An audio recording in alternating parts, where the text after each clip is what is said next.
to Real Life with Andrea. It has been forever since I have posted. It feels like, if it hasn't actually been a year, it feels like it's been a year and then some.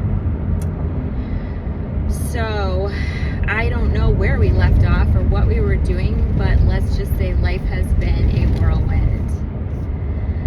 I was able to travel last year to South Africa for 6 weeks, which was an amazing trip with my youngest son, and my parents were there.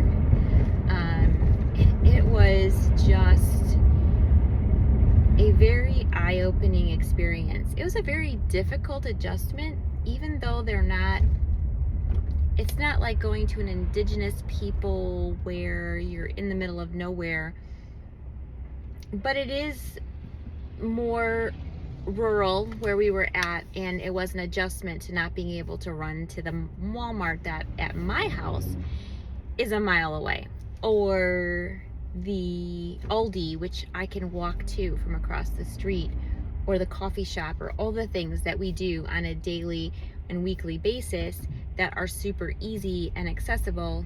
So it was a real big adjustment because you planned and you went out for the day. Well, all that to say something a little bit different here.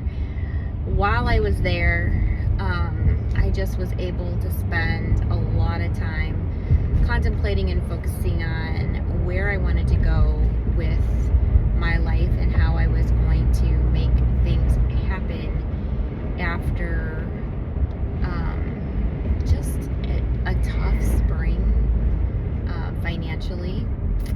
And of course, that's been a part of our journey this whole time, is that finances are always an issue. And so I still am struggling financially. However, what I am not struggling with anymore is trusting in God for His provision. At least, I mean, there are moments of struggle, but overall, I don't feel anxious about my tight budget. And for whatever reason and however it works out, God always provides in the hour of need. And I'm so thankful for that. And I am truly feeling blessed by the sense of peace that I have surrounding that tough circumstance.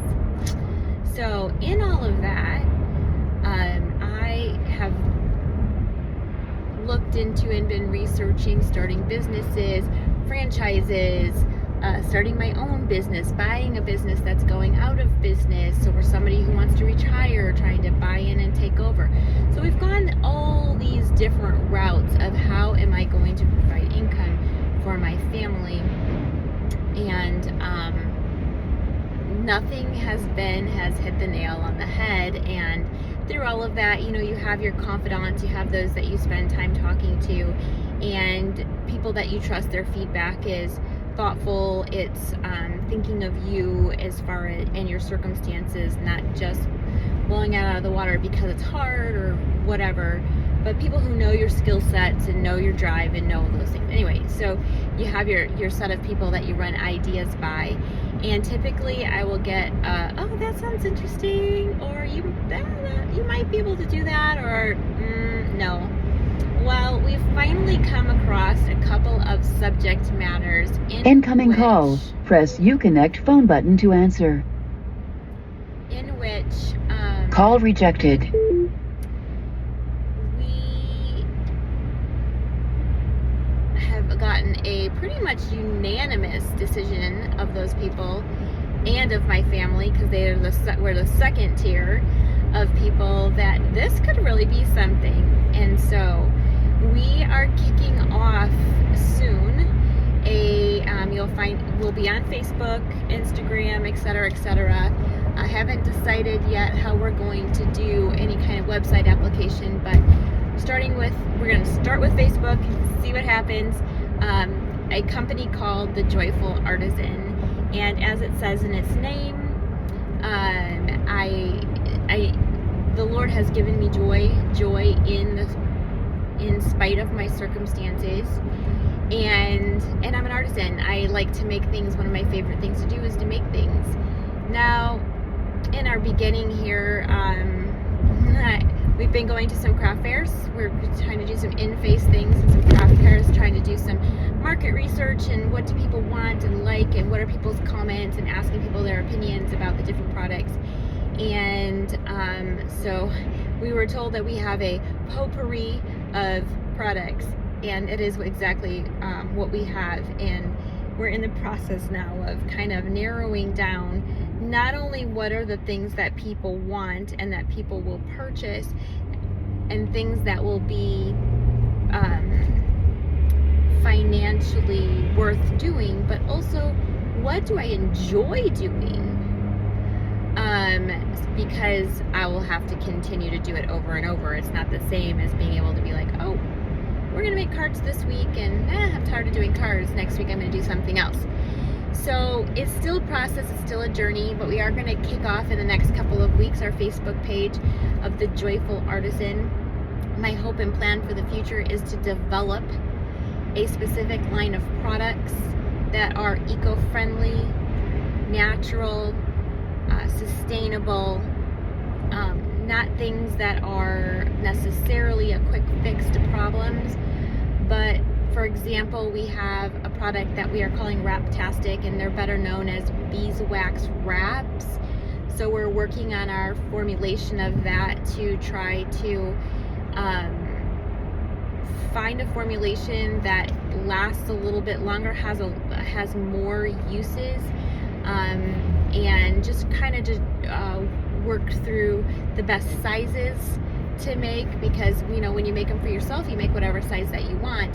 When you're making them to sell, you want a size that's going to be multi-purpose. Anyway, if you haven't heard what a beeswax wrap is, it is a piece of cloth that has been coated with a solution that is beeswax, sometimes pine resin, and some kind of an oil, and it then makes your cloth water resistant. It seals things in, so like it keeps your bread fresh.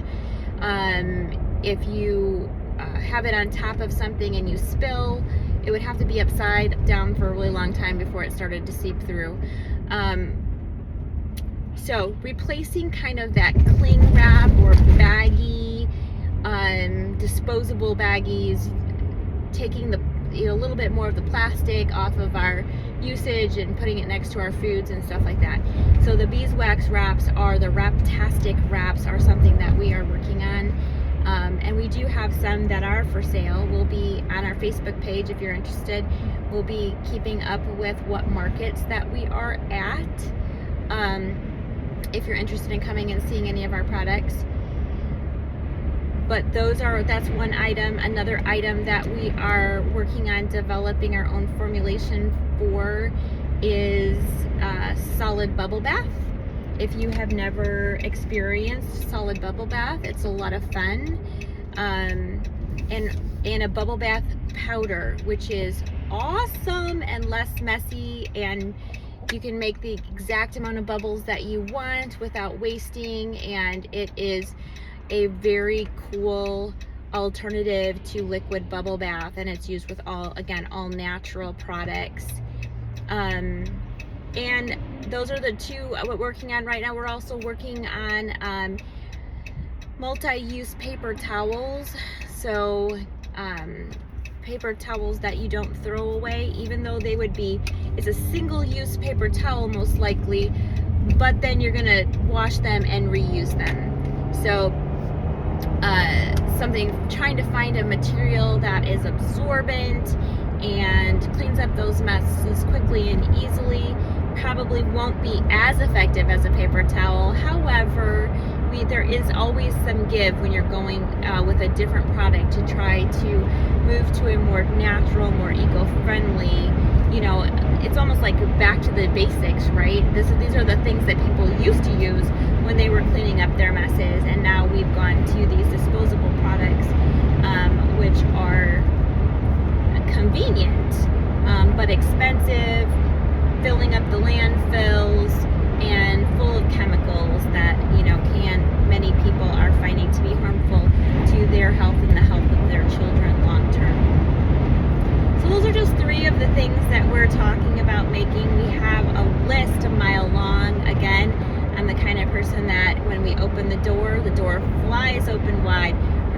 out that door a little bit and try to really develop a product or two at a time so that we can continue to work those products and get them to the best of what we think we can make them to be. But we are also open to suggestions anytime something is purchased from us, or even if you just come to our fair and you're like, oh, it would be really great if someone already did say, you know, what about bread bags?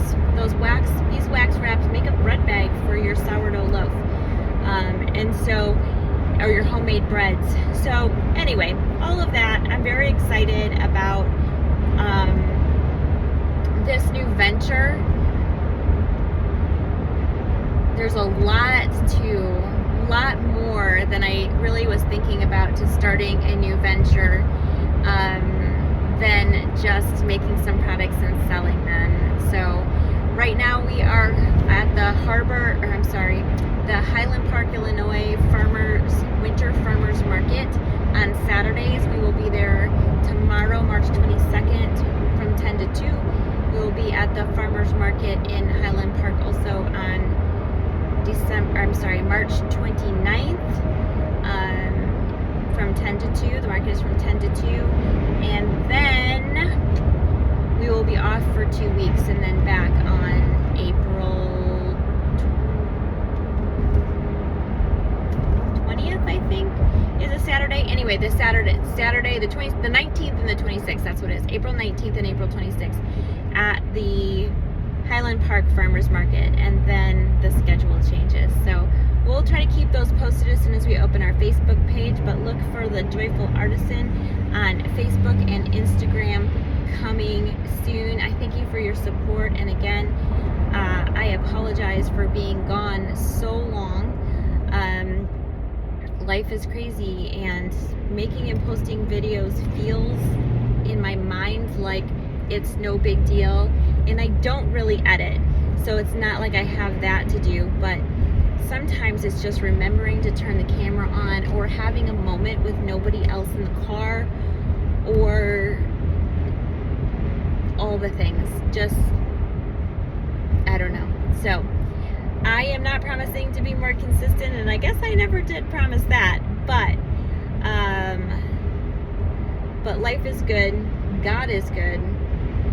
The joy of the Lord is my strength, and I hope that He is yours too. And I look forward to you joining us at the Joyful Artisan, and thank you for taking the time to spend with me today.